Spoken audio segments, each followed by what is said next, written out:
En revenant sur l'histoire des études concernant les plus anciennes écritures arabes, nous avons pu avoir un aperçu des méthodes qui ont été ou sont encore utilisées pour classer le matériel qui a été conservé et proposer des datations. Comme nous l'avons vu, l'idée d'exploiter les sources littéraires arabes pour disposer à la fois d'une typologie, en l'occurrence des noms traditionnels des écritures, et d'autre part d'une chronologie, s'est heurté à des problèmes méthodologiques fondamentaux que je pense avoir bien mis en valeur la fois précédente. Nous avons pu constater d'un côté la richesse du vocabulaire arabe désignant les variétés de style. Le texte du Fihrist d'An-Nadim nous donne en effet une liste de 18 noms d'écriture coranique, après, bien sûr, celle de la Mecque, Médine, Basra et Koufa. D'un autre côté, force est de reconnaître l'impuissance qui est la nôtre d'associer ces noms à des écritures que nous rencontrons effectivement quand nous avons des manuscrits entre les mains. Pour les arabisants qui se sont intéressés aux écritures des débuts de l'islam et qui ont adopté la démarche formalisée par Adler à la fin du XVIIIe siècle, il y a quelque chose de frustrant finalement que de disposer d'une liste de noms aussi étendue sans pouvoir les rapprocher de fragments et de manuscrits précis. Comme nous l'avons vu, il existe à cela une exception, et une exception importante, le Hijazi. Et paradoxalement, le nom Hijazi n'apparaît pas dans les sources arabes. Si nous nous reportons au texte que vous avez sous les yeux, nous constatons que l'auteur signale comme les plus anciennes écritures celles de la Mecque, de Médine, de Koufa et de Basra. Pourquoi donc le Hijazi ? Dans le catalogue des manuscrits arabes de la Bibliothèque nationale du baron de Slan, nous lisons que les notices des fragments de la collection Asnan-Cherville ont été préparés par Michele Amari. Et c'est là, en fait, que se trouve l'origine du terme Hijazi. Comme le savant italien connaissait ce texte, il a tenté d'identifier l'écriture de Médine, mais il ne l'a fait qu'une fois dans la notice du fragment arabe 334e. Plus généralement, il recourt à l'appellation « écriture du Hijaz » qui lui paraissait sans doute plus simple d'emploi. Son raisonnement implicite était que dans deux villes distantes l'une de l'autre de 400 km environ, l'écriture, dont on sait qu'elle était l'écriture arabe dans les deux cas, ne devait pas présenter des différences bien significatives. Aussi, faute d'avoir un outil pour distinguer l'une de l'autre, et muni seulement de la description de l'écriture de la Mecque, il estimait pouvoir regrouper les deux sous le nom plus générique d'écriture du Hijaz, du nom de la région où se trouvent les deux villes. Mais peut-on espérer faire mieux que Michele Amari vers le milieu du XIXe siècle ? Comme nous l'avons vu, certains l'ont tenté.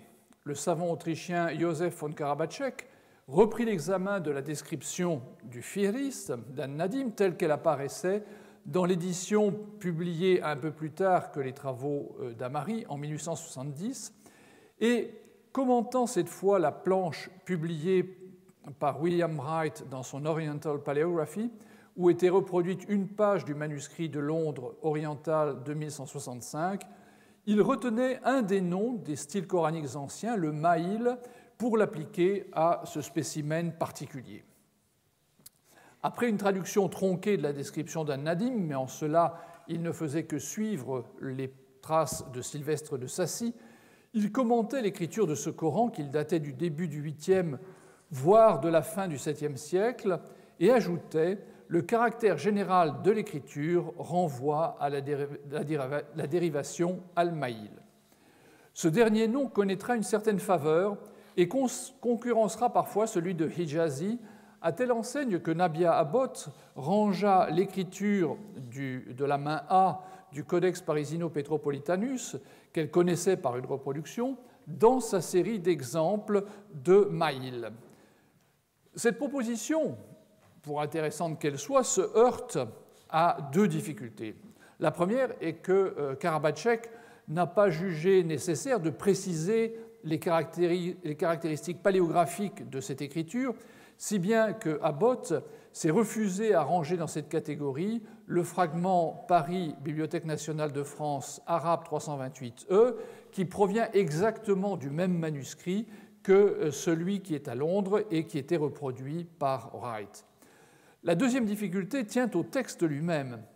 Comme nous pouvons le voir, le texte du Fihrist, établi sur des manuscrits plus anciens que ceux utilisés par Flügel, je reviens sur le texte donc ne donne absolument pas ce nom. En fait, à la place de Maïl, nous trouvons un autre terme, Munabad, qui était sans doute le terme utilisé à l'origine.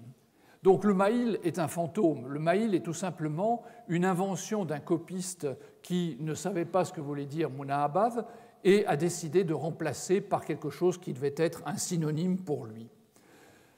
L'intervention de Karabatchek dans ce débat sur les premières écritures a donc eu pour principale conséquence de brouiller la situation. Sa tentative pour utiliser la terminologie arabe et l'appliquer à une écriture spécifique met en lumière une fois de plus les problèmes fondamentaux auxquels on se heurte dans ce cas. Une autre exposante de cette approche fondée sur l'exploitation des textes, dont j'ai déjà parlé, Nabia Abbott, a eu une attitude ambivalente vis-à-vis des résultats d'Amari. Elle a eu pourtant entre les mains le catalogue de la collection parisienne et, en traduisant écriture du Hejaz, elle a pour la première fois utilisé le mot Hijazi. Mais elle préfère généralement employer la dénomination Makkan Medinan, c'est-à-dire écriture de la Mecque et de Médine, voire simplement Makkan Script, écriture de la Mecque. La synthèse qu'elle propose à partir des sources dont elle disposait, bien que méconnaissant à la fois le travail de Sylvestre de Sacy et celui d'Amari, reste précieuse pour qui s'intéresse à ces questions. Son apport essentiel aura été finalement d'élucider sur ce point le terme, le bout de phrase que ni Sylvestre de Sacy ni von Karabatchek n'avaient été capables de traduire. Après la Seconde Guerre mondiale, l'usage du terme Hijazi s'est peu à peu imposé. Ainsi, Giorgio Levi della Vida l'emploie dans sa description et Adolf Grohmann en fait également usage dans son article sur les rapports entre les anciens Corans et les papyrus, que vous voyez par exemple sur l'écran.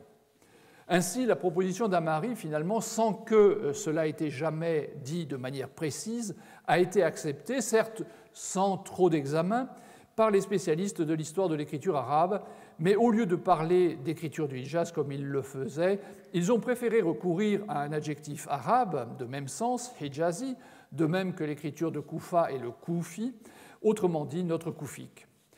Étrange situation, en somme, le seul résultat tangible de l'approche paléographique qui passe par l'exploitation des sources arabes est une catégorie finalement artificielle, en ce sens que le mot n'apparaît nulle part dans les textes arabes du Moyen Âge. Elle a néanmoins réussi à s'imposer dans la littérature scientifique. Mais jetons maintenant un coup d'œil aux manuscrits et essayons d'isoler des spécimens d'écriture qui présenteraient les trois caractéristiques énumérées par An-Nadim, c'est-à-dire les alifs tordus vers la droite de la main, étirés en hauteur, et leur apparence générale inclinée. Munis de cette clé, nous pouvons maintenant prendre le matériel et nous allons trouver par exemple un manuscrit comme celui-ci de format vertical. Il s'agit du fragment parisien arabe 328C qui, je n'en doute pas, vous semblera familier. Les 16 feuillets qui sont conservés à Paris appartiennent en effet aux manuscrits d'où proviennent le fameux fragment de Birmingham dont on a tant parlé cet été. Cette copie se signale par les caractéristiques décrites par An-Nadim, alif tordu vers la droite, étiré en hauteur et apparence inclinée. Un autre fragment peut également entrer dans notre lot. C'est un fragment qui vient de Tübingen, lui aussi a défrayé la chronique. Il est de format vertical et se démarque du précédent par des marges qui sont un peu plus importantes. De format oblong, nous rencontrons également des écritures qui peuvent se rattacher à ce groupe. Nous reconnaissons une fois de plus les trois critères qui sont évoqués dans le texte, et c'est également le cas d'un dernier manuscrit, puisque je vais me limiter à 4 manuscrits pour entrer dans le concret. Un manuscrit dont un fragment est conservé à la Bibliothèque nationale de France, de format oblong également. La diversité entre mes 4 feuillets, qui servent en quelque sorte d'échantillon pour voir comment cette catégorie peut s'appliquer, la diversité est évidente tant pour les écritures elles-mêmes que pour les supports. Nous avons des manuscrits verticaux, nous avons des manuscrits horizontaux et des écritures fortement différenciées. Est-ce que notre unique piste issue de l'approche traditionnelle est fondée? Une critique s'est élevée récemment pour dénoncer l'emploi de cette dénomination de Hijazi. Dans un article inédit, mais dont Sheila Blair a publié récemment un résumé précis, Estelle Whelan avance plusieurs arguments contre ce qu'elle qualifie de scholarly artifact, une création savante. Elle fait valoir en particulier que les caractéristiques d'une seule lettre sont insuffisantes pour définir toute une écriture, et surtout qu'An-Nadim, dans le passage mentionné plus haut, décrit les plus anciennes écritures, mais ne parle pas des manuscrits du Coran. Sur le premier point, force est de reconnaître qu'en bonne méthode, la seule description de l'alif ne saurait fonder la définition paléographique du Hijazi. Même sans souscrire totalement à l'affirmation de von Karabacek, qui tenait l'alif pour la lettre, et je le cite, la lettre la plus significative de l'alphabet arabe, mon expérience des écritures arabes m'a montré que, d'une manière empirique, cette lettre était effectivement parmi celles qui guident le classement des différentes graphies. Il est vrai que l'état de la paléographie arabe laisse beaucoup à désirer et que les notions les plus vagues continuent à rester en usage. La même Estelle Whelan était d'ailleurs du nombre de ceux qui se satisfont parfaitement du terme koufique pour désigner des écritures dont aucune source arabe ne nous a conservé la moindre description, pas même de l'alif, mais visiblement, pour ce point, elle était beaucoup moins regardante. En comparaison d'une telle situation, le cas du Hijazi reste finalement enviable. Le paléographe dispose d'un point de repère dont la pertinence est réelle, même s'il doit être conforté par d'autres données. Peut-on dès lors parler d'écriture Hijazi? Sans doute, si on le fait au pluriel, comme on l'a vu à l'instant. Il nous paraît toutefois plus prudent d'appliquer ce qualificatif non pas à une écriture, mais à un style, quelque chose, disons, d'un petit peu plus général, dont le dénominateur commun serait représenté par la forme de l'alif. Whelan objecte également que le passage de l'auteur du Fihrist ne concerne pas les écritures coraniques, mais les anciennes écritures arabes en général. On observera tout d'abord, comme l'avait fait déjà implicitement Nabi Abbott, que la deuxième liste de noms d'écritures propres au Coran duplique la première, dans la mesure où on retrouve la même séquence de graphies mécoises, médinoises, koufiques et basriennes. Il serait très étonnant que ce parallélisme entre les deux textes, à quelques mots de distance, ne renvoie pas à une équivalence entre le Coran et les autres écritures. Il est certain qu'An-Nadim aurait sans doute ajouté un élément supplémentaire dans la mesure où son chapitre sur l'écriture est très précis. Il aurait certainement ajouté une précision s'il avait fallu faire une distinction supplémentaire. Ce qui est plus vraisemblable, c'est que le concept même d'écriture coranique n'était pas en place dès les débuts, c'est-à-dire que les premiers copistes du Coran n'avaient pas déjà élaboré le concept d'une écriture spécifique pour la copie du texte coranique. De plus, la compréhension du passage est probablement biaisée par la représentation que nous nous faisons de l'écriture de Koufa, le fameux koufique, que nous associons à des écritures postérieures et largement postérieures, mais dont nous ne savons absolument pas, dans ce contexte, à quoi il correspondait pour l'auteur, qui, sur ce point, n'a pas donné de description. An-Nadim se concentre en revanche sur une période qui ne dépasse certainement pas les premières décennies de l'époque omeyyade. Le texte concerne, et ce point ne suscite pas de discussion, les plus anciennes écritures arabes. Je serais même tenté de dire islamiques, car la séquence, comme l'avait déjà relevé Arthur Jeffrey, est fortement connotée par des références à l'histoire de l'islam et ne s'accorde pas complètement avec un passage situé plus haut dans le même chapitre du Fihrist, dans lequel Ad-Nadim évoque l'emprunt de l'écriture par les Arabes à des populations des marges de la Mésopotamie et donc à une histoire de l'écriture arabe antérieure à l'islam. En revanche, la séquence la Mecque, Médine, Basra, Koufa, Basra ressemble tout à fait à une histoire religieuse. Abbott d'ailleurs postulait une continuité entre les pratiques pré-islamiques et islamiques et de fait, à un moment de son texte, envisageait une sorte de couple Hira-Anbar, Basra-Koufa, c'est-à-dire deux villes qui fleurirent à l'époque pré-islamique et les deux cités fondées par les musulmans qui leur ont fait suite. Le Hijazi est donc lié à la période qui va grosso modo de la prédication de Muhammad à un moment qu'il est certes plus difficile de fixer pour des raisons sur lesquelles je reviendrai, mais qui doit se situer à la charnière entre le 7e et le 8e siècle.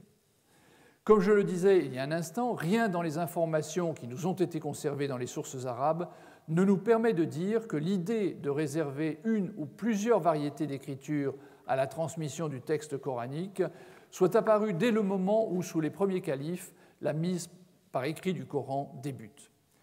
Comme le faisait déjà observer Groman, et je le cite, « Il est très important de souligner que ce style d'écriture, c'est-à-dire le Hijazi, est une écriture séculière. » Ce n'est pas le lieu pour revenir, comme je viens de le faire à l'instant, très brièvement, sur l'histoire de l'écriture arabe avant l'islam, mais je me contente ici de rappeler que les différents documents retrouvés sur le pourtour de la péninsule, bien loin du Hijaz, montrent que l'écriture arabe, avant l'apparition de l'islam, a eu une diffusion beaucoup plus large. Cette diffusion suppose qu'il y avait également des habitudes, des pratiques qui ont perduré. On ne change pas, encore une fois, une écriture du jour au lendemain. C'est une affaire qui demande un peu de temps. De plus, les changements conceptuels impliqués par la notion d'écriture coranique, qui ne peut pas apparaître, bien sûr, avant l'apparition de l'islam, les changements conceptuels dans l'emploi de l'écriture ne sauraient s'être produits rapidement au sein d'une communauté qui connaissait l'écriture, mais où cette dernière remplissait avant tout des services de type utilitaire. On n'est pas dans le cas d'une société qui aurait eu déjà une chancellerie, par exemple, où les différentes variétés d'écriture auraient eu une application précise. Il ne paraît donc pas justifié de parler, comme le fait Whelan, de scholarly artefact à propos du Hijazi. Une telle critique contre le Maïl, qui est effectivement une création de toute pièce, serait justifiée. Le fait que les sources les plus anciennes ne mentionnent pas ce nom ne constitue pas en soi une véritable objection. Outre la proximité géographique, les liens étroits entre la Mecque et Médine au cours des premières décennies de l'islam autorisent à penser que les différences entre les écritures des deux villes n'étaient pas très importantes. Faut-il rappeler, par exemple, la possibilité ouverte aux captifs mécois au lendemain de la bataille de Badr de racheter leur liberté en enseignant à écrire à 10 jeunes Médinois s'ils ne disposaient pas des moyens de payer une rançon. D'un autre côté, la présence parmi ceux qu'on appelle les scribes de la révélation, c'est-à-dire les gens qui notaient par écrit les révélations que Muhammad annonçait, la présence donc parmi eux de Mécois aussi bien que de Médinois indique également une certaine interchangeabilité entre les deux cités du Hijaz. Dans ces conditions, donc, renoncer à parler d'une écriture mécoise distincte de celle de Médine et préférer une dénomination regroupant les deux paraît une solution de bon sens. Mais revenons à nos exemples. Je me suis permis de faire une sorte de mosaïque pour que vous ayez sous les yeux, d'un seul coup d'œil, les 4 spécimens que j'ai retenus. Est-ce qu'on peut parvenir à établir une typologie satisfaisante? Les 4 spécimens diffèrent sensiblement, c'est vrai.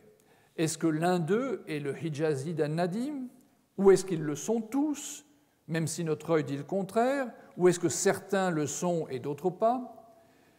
Je serais tenté de choisir l'option globale et de dire que tous sont finalement du Hijazi. Mais bien sûr, à condition de ne pas en rester là et d'appliquer la conclusion que j'ai proposée en présentant les méthodes employées pour dater ce matériel. Autrement dit, il n'est pas possible de s'appuyer sur un critère unique.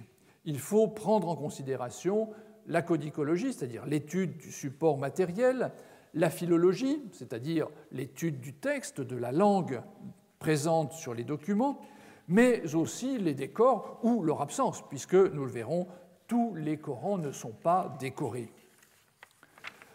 La diversité même de notre échantillon pourrait même être un trait distinctif du Hijazi.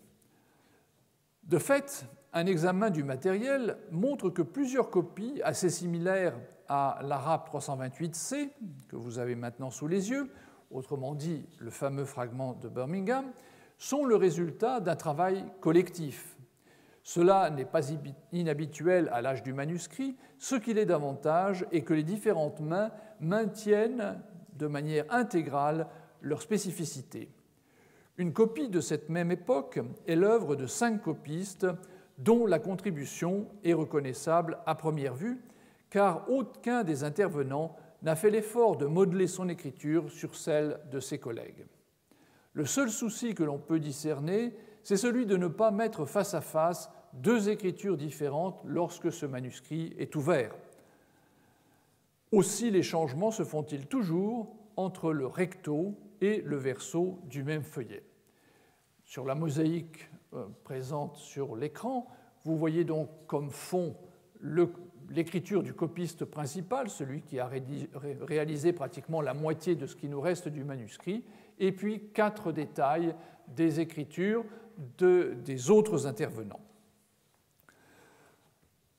Au Yémen, un bifeuillet provenant d'un manuscrit de même caractéristique que celui-ci ou que le manuscrit arabe 328C présente sur ces 2 moitiés, puisqu'il s'agit d'un bifeuillet, c'est-à-dire 2 feuillets qui tiennent ensemble, présente donc sur chacune des moitiés le travail de 2 copistes aisément identifiables par les particularités de leur écriture et la façon dont ils ont ponctué les versets, puisque là aussi c'est une sorte de signature qu'on utilise à l'époque. Chacun de ces copistes, si vous le voyez, a son propre système entre une colonne de points superposés, 2 séries de 3 points côte à côte, la même chose mais horizontale au lieu d'être verticale. C'est en quelque sorte c'est une marque de fabrique, si vous voulez.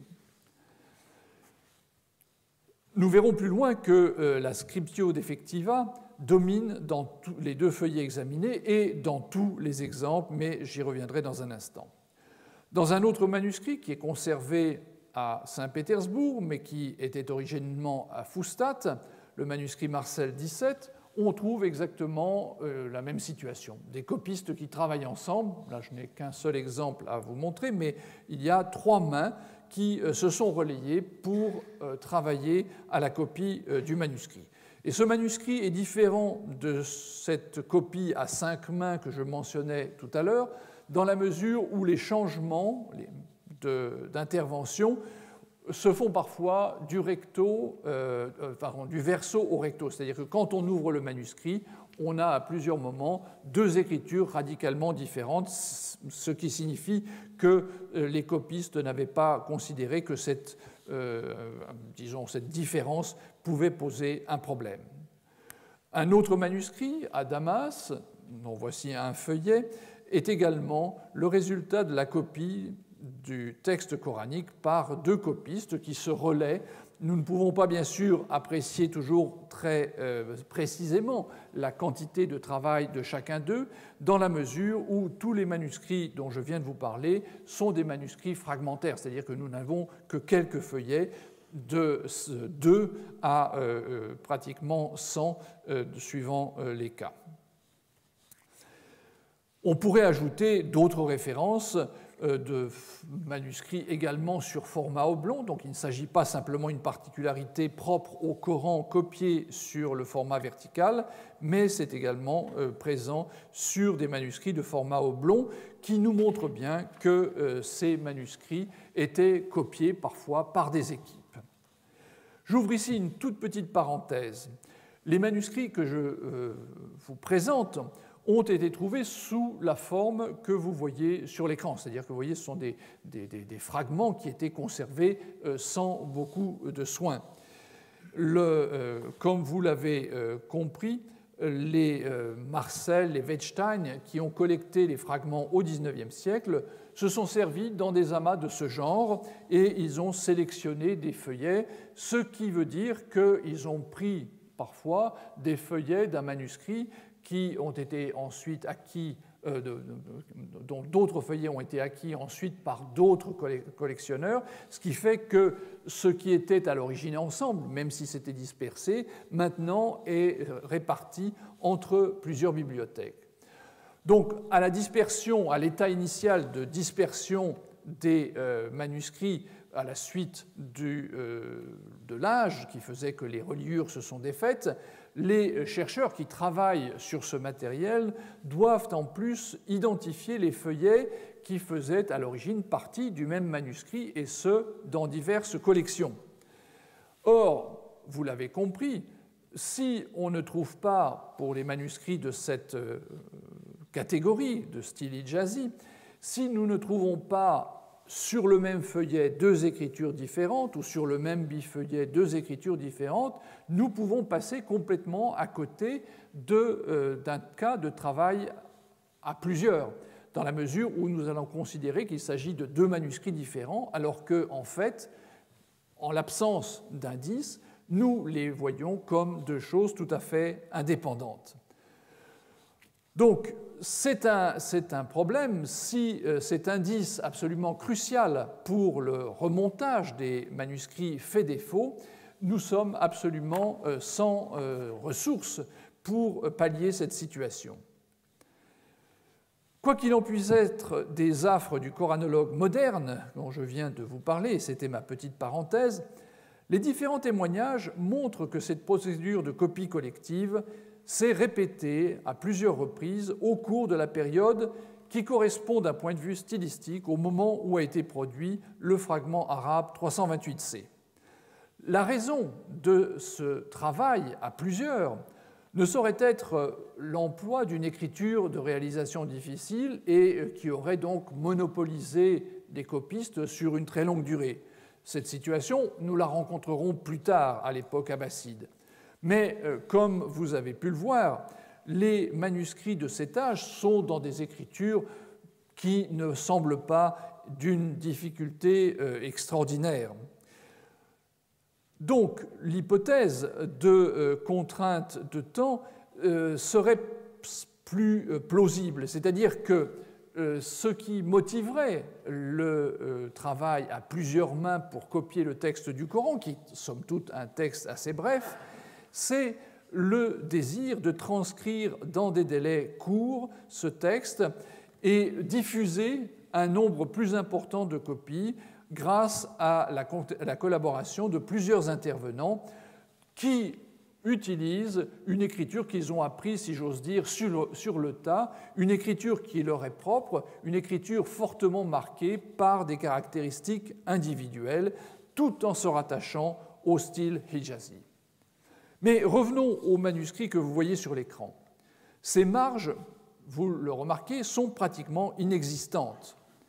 On m'objectera que les manuscrits de cette époque ont certainement été reliés à plusieurs reprises au cours de leur existence, ce qui s'est traduit chaque fois par un massicotage qui a progressivement fait disparaître les marges, puisque le relieur, quand il il termine de recoudre les cahiers avant de les relier, coupe une petite partie du parchemin de manière à avoir des tranches qui aient une allure présentable. Et bien sûr, chaque fois, ce sont 2, 3, 4 mm qui disparaissent. La comparaison avec les autres spécimens de notre échantillon initial de ce groupe met en évidence que d'autres copies qui appartiennent à ce même style ont des marges.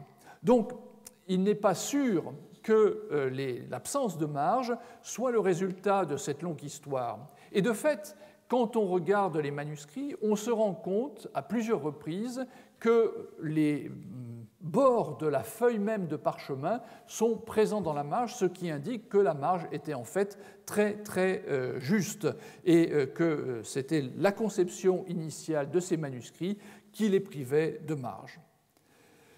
L'observation de ces manuscrits permet d'ajouter quelques indications supplémentaires. Un premier point concerne, vous me pardonnerez, la mise en ligne, qui n'a rien à voir avec l'âge d'Internet, mais concerne la façon de disposer le texte sur la ligne. J'ai essayé sur cette diapositive de vous montrer que les espaces, puisque les petites barres correspondent chacune à 1 mm, que les espaces entre les segments d'écriture sont très irréguliers et ne tiennent absolument pas compte des mots eux-mêmes. Vous voyez à la première ligne, j'ai mis un élément rouge pour indiquer un mot. Eh bien, il y a presque plus d'espace entre la première lettre de ce mot et les deux suivantes qui sont attachées que de part et d'autre, alors que par la suite, l'écriture arabe donnera plus d'importance au blanc entre les mots, de manière à permettre d'identifier tout de suite le mot lui-même. L'autre caractéristique de cette écriture, c'est que, probablement comme conséquence de cette façon de distribuer les éléments des mots de manière égale, sans prêter attention aux mots sur la ligne, fait que l'on coupe les mots à la fin de la ligne. Cela, bien sûr, ne paraît pas quelque chose de bien méchant pour nous qui sommes habitués à couper des mots en fin de ligne, mais dans la tradition arabe ultérieure, couper un mot en fin de ligne est quelque chose d'absolument horrible. Donc, à cette époque, en contraire, il n'y avait absolument aucun problème à couper les mots, et l'origine de cette façon de faire est très certainement un héritage de l'Antiquité, celui de la scriptio continua, c'est-à-dire la façon que l'on avait jadis d'écrire en espaçant les lettres de manière égale et en laissant le soin au lecteur de regrouper les lettres pour reformer les mots. Cette technique de l'Antiquité, bien sûr, ne s'applique pas telle qu'elle à l'écriture arabe, dans la mesure où, comme vous le savez, dans l'écriture arabe, certaines lettres sont obligatoirement attachées à celle qui suit, d'autres, en revanche, ne sont jamais attachées à la suivante, bien sûr, quand elles sont à l'intérieur d'un mot.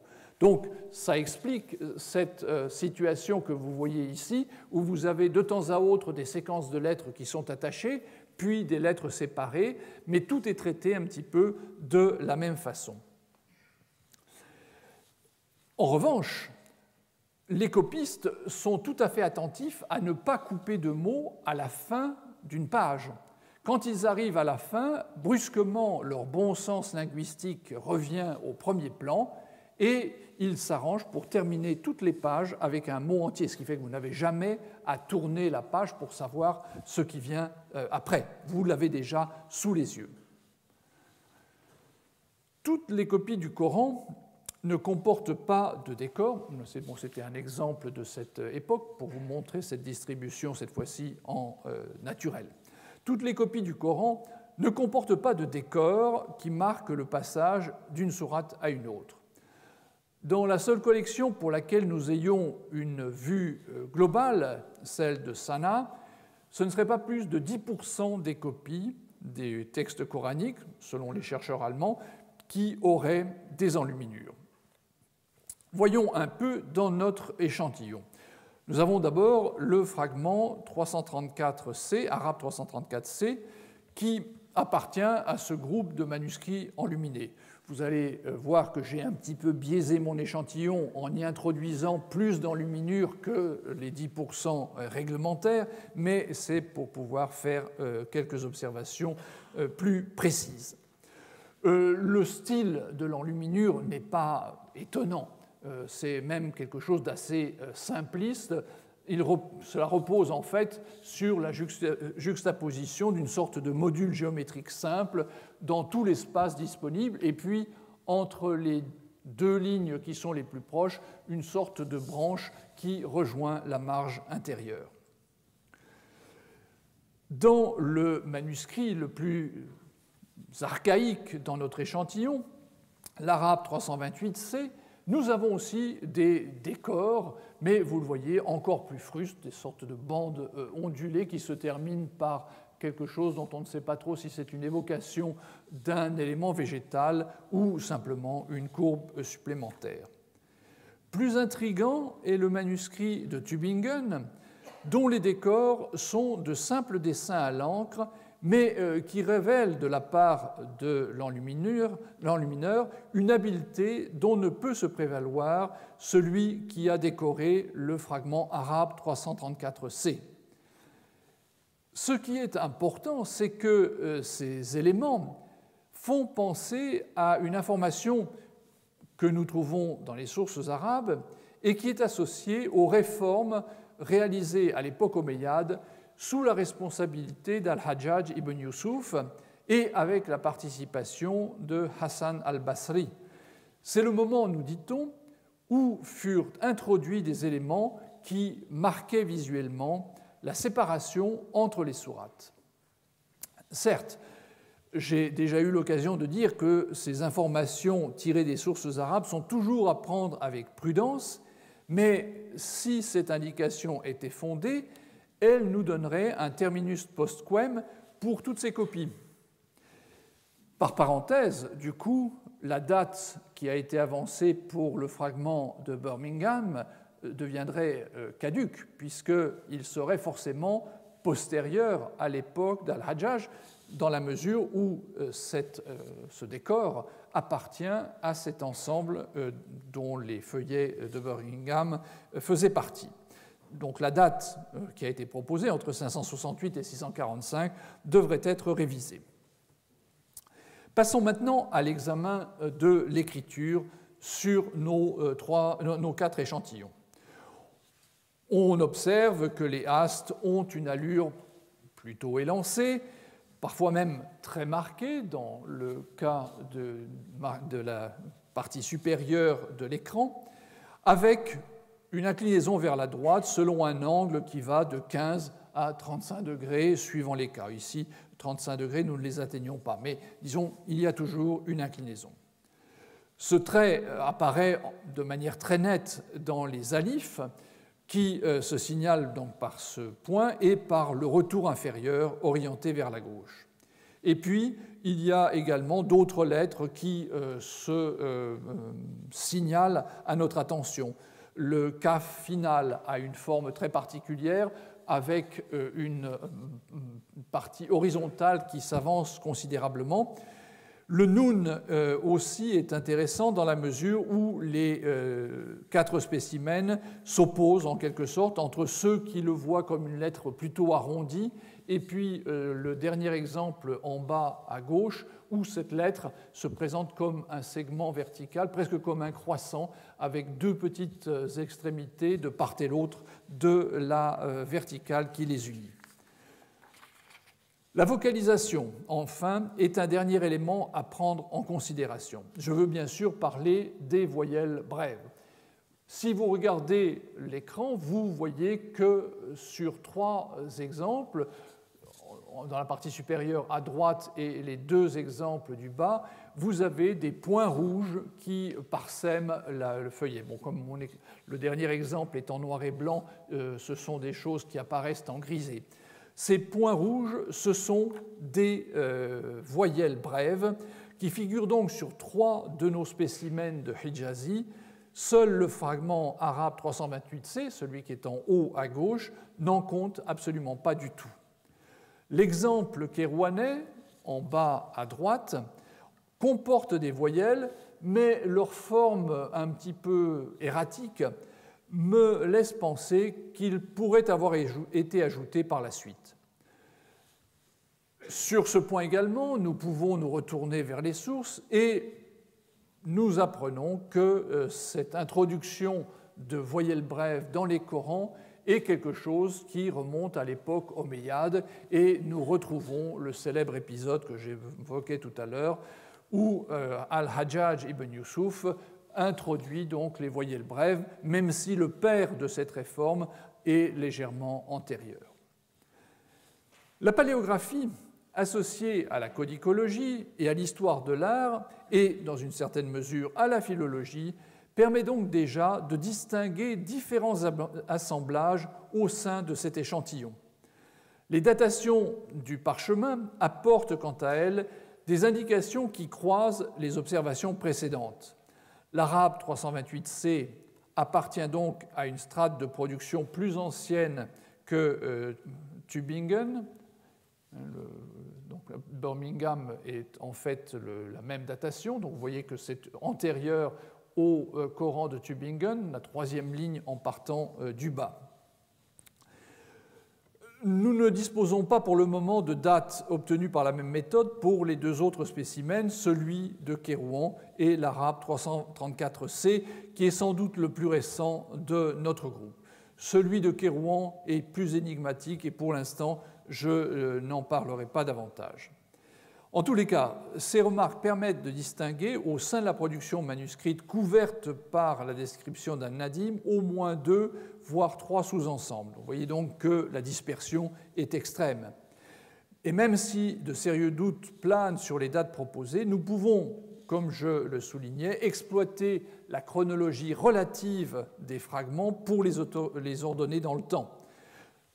La conséquence de tout cela, en clair, signifie que l'arabe 328C serait en quelque sorte le manuscrit le plus ancien, suivi par celui de Tübingen, même si les dates, encore une fois, ne sont pas à prendre au pied de la lettre. Reprenons maintenant le matériel des différentes collections. Il est possible d'établir une liste provisoire des fragments coraniques appartenant à cette phase de transmission écrite du texte coranique en style hijazi, qui se rattache stylistiquement au fragment parisien arabe 328C ou Birmingham. Elle est caractérisée par l'écriture, l'absence de marge et de notation des voyelles brèves. En revanche, il n'est pas sûr qu'elle soit uniquement associée à des copies de format vertical. À l'heure actuelle, j'ai répertorié une cinquantaine de vestiges de codices, un chiffre qui pourrait augmenter avec le développement des recherches, un chiffre qu'il faut également tenir pour imprécis en raison de cette pratique si répandue dont je vous ai abondamment entretenu, celle de la copie à plusieurs mains. Encore une fois, si nous ne trouvons pas le feuillet avec les deux écritures, l'une au recto, l'autre au verso, ou sur un bifeuillet sur chacune des moitiés, nous pouvons passer complètement à côté de l'identification d'un même exemplaire du Coran et en voir deux. Pour en revenir à l'inventaire en cours des manuscrits et fragments en style hijazi, l'essentiel de notre matériel est associé à 3 des dépôts de vieux manuscrits, ceux de Damas, de Sanaa et de Fustat. À Kérouan, il n'y a qu'un manuscrit qui nous concerne, celui que vous voyez à l'écran, et encore appartient-il au groupe des copies oblongues. À Fustat, on dénombre 7 exemples de ce style, dont 6 à la Bibliothèque nationale de France et un qui est seulement présent à la Bibliothèque nationale de Russie. Les 3 fragments acquis par Seymour de Ricci sont de provenance trop peu claire pour que j'en parle ici. À Damas, ce n'est pas moins d'une quarantaine de manuscrits à l'état de fragments, allant de 2 à des dizaines de feuillets.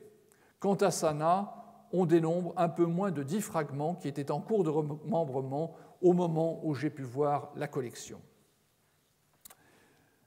Ce qui caractérise cette étape, c'est tout d'abord l'écriture, bien sûr, mais également cette absence de marge qui est quelque chose de fascinant dans la mesure où c'est une constante dans tous les spécimens de ce groupe.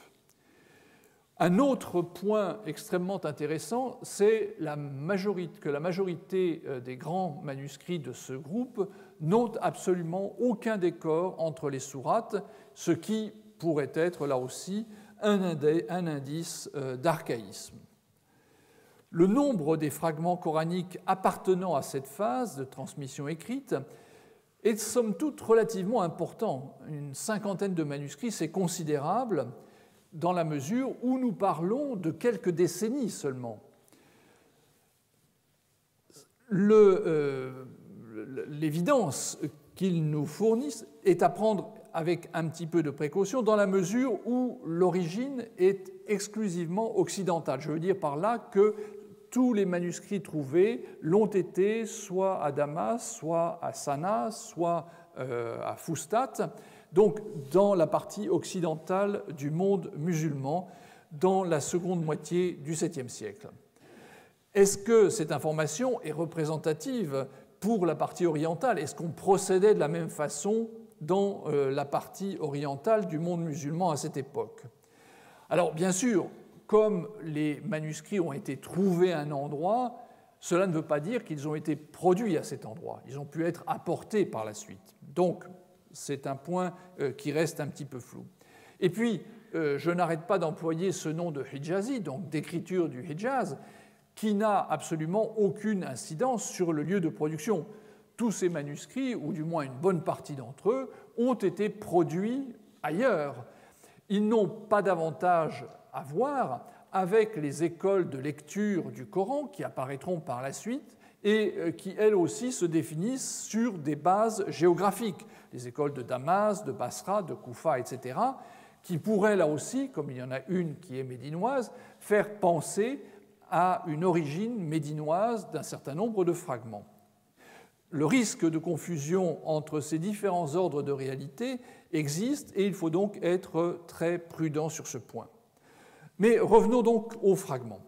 Ceux qui ne présentent aucune des caractéristiques qui correspondent aux réformes qui sont supposées avoir été mises en place sous le règne de Abd al-Malik, par l'intermédiaire d'Al-Hajjaj ibn Yusuf, devraient avoir été produits au cours d'une période dont nous pouvons estimer qu'elle a couvert à peine quelques décennies. Il s'agit en fait d'un laps de temps que l'on pourrait faire courir théoriquement entre la fin du règne du calife Osman en 656, en laissant bien sûr les datations du carbone 14, jusqu'au règne de Abd al-Malik, disons jusqu'à la fin du 7e siècle, c'est-à-dire à peine un demi-siècle. C'est quelque chose de tout à fait fascinant.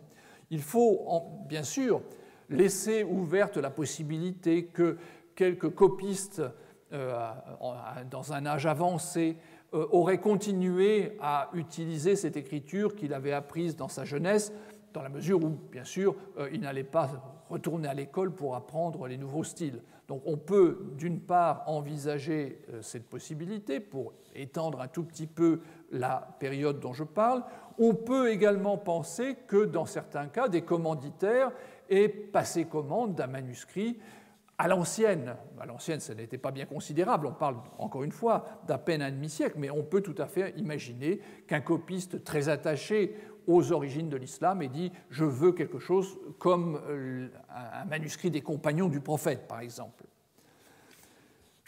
Mais revenons donc au manuscrit. Cet ensemble de vestiges donne des indications extrêmement précieuses sur la période. C'est en fait parmi les rares documents qui ont été au contact et produits par ces premières communautés musulmanes. L'analyse de l'écriture de style hijazi met en évidence l'importance des spécificités des différents copistes dont nous possédons une œuvre.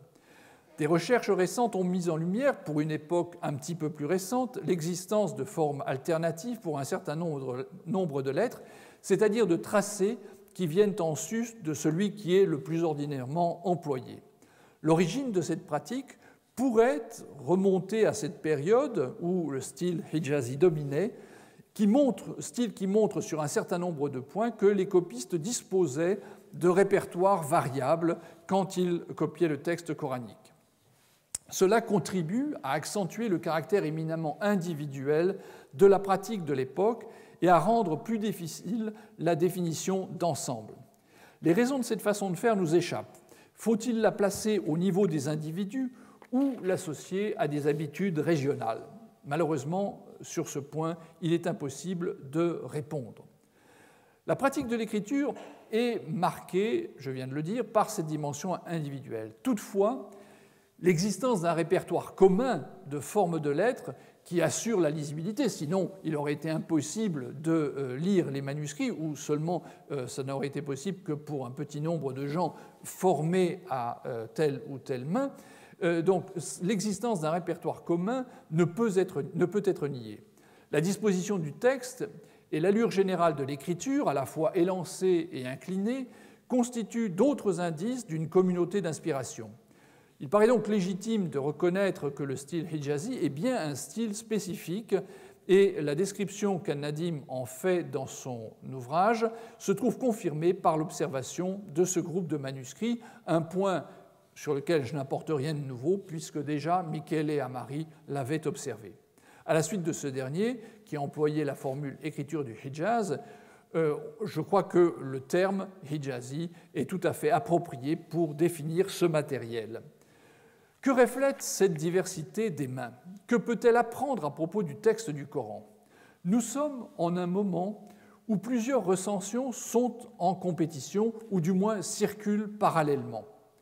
En d'autres termes, il n'existe pas encore de canon, d'unicité textuelle, seulement des recueils associés à différents personnages faisant autorité.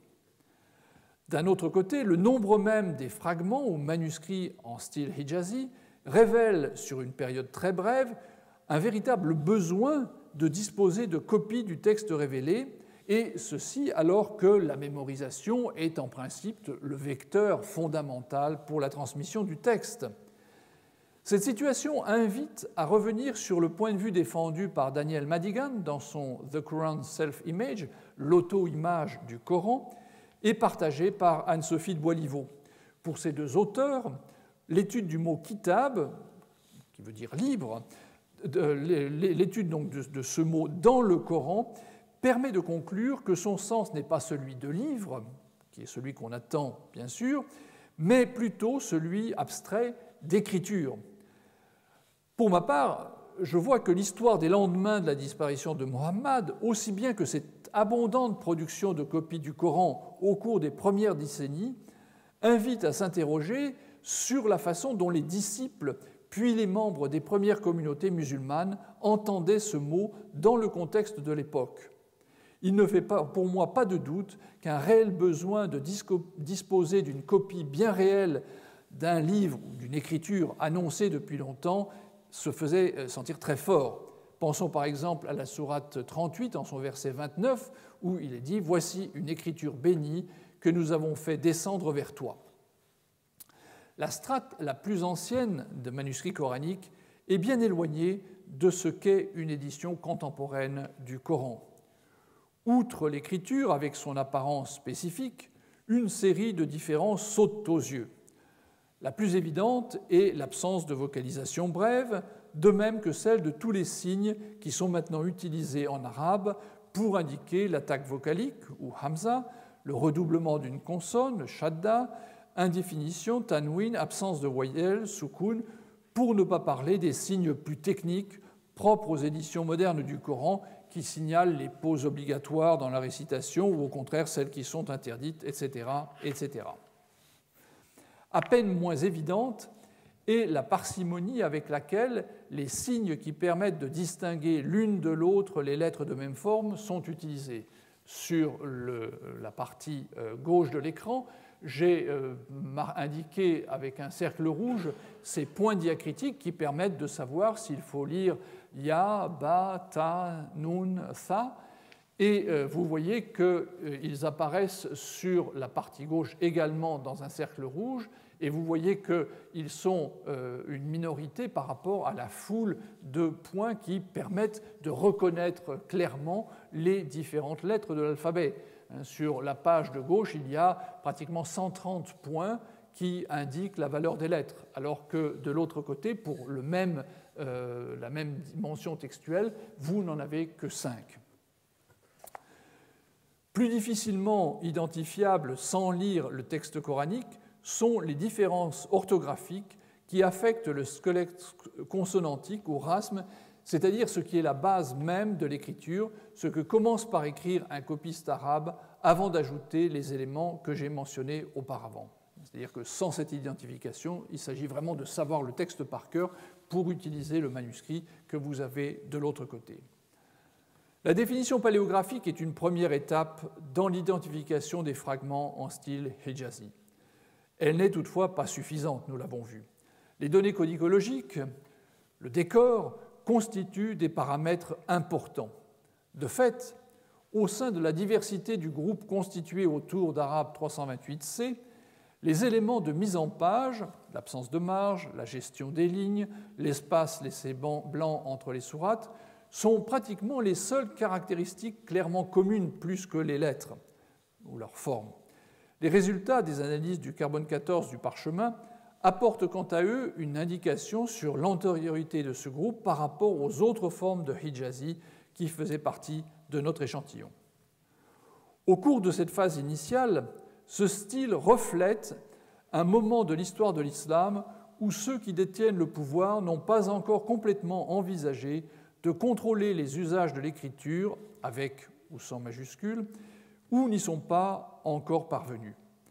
La rationalisation des écritures, l'apparition de structures consacrées à leur apprentissage, c'est une forme un petit peu sophistiquée et alambiquée de dire des écoles où on aurait pu apprendre à écrire, donc l'absence de structure de ce genre, ou encore l'émergence du concept d'écriture coranique, n'ont pas encore transformé la production des copies du texte révélé. L'implication directe de tout ceci est que nous sommes contraints de nous en tenir strictement aux caractéristiques fondamentales du style hijazi. Les cas de copie collective sur lesquels j'ai tant insisté font pleinement apparaître la diversité de ce style au cours d'une période très courte. Cette diversité initiale pourrait expliquer, par ricochet, celle que nous montre, cette fois de manière diachronique, l'échantillon initial. C'est-à-dire qu'on aurait diversité au sein du noyau correspondant à l'arabe 328C, c'est-à-dire la partie de l'écran en haut à gauche, et après cela, une diversité qui, cette fois-ci, se prolonge sur le temps jusqu'à l'arabe 334C, tout en bas à gauche également. Sur une durée qu'il faudra définir, des copistes ont donc maintenu une certaine esthétique, indépendante de formes de lettres bien définies, qui renvoyaient à des usages de l'époque prophétique.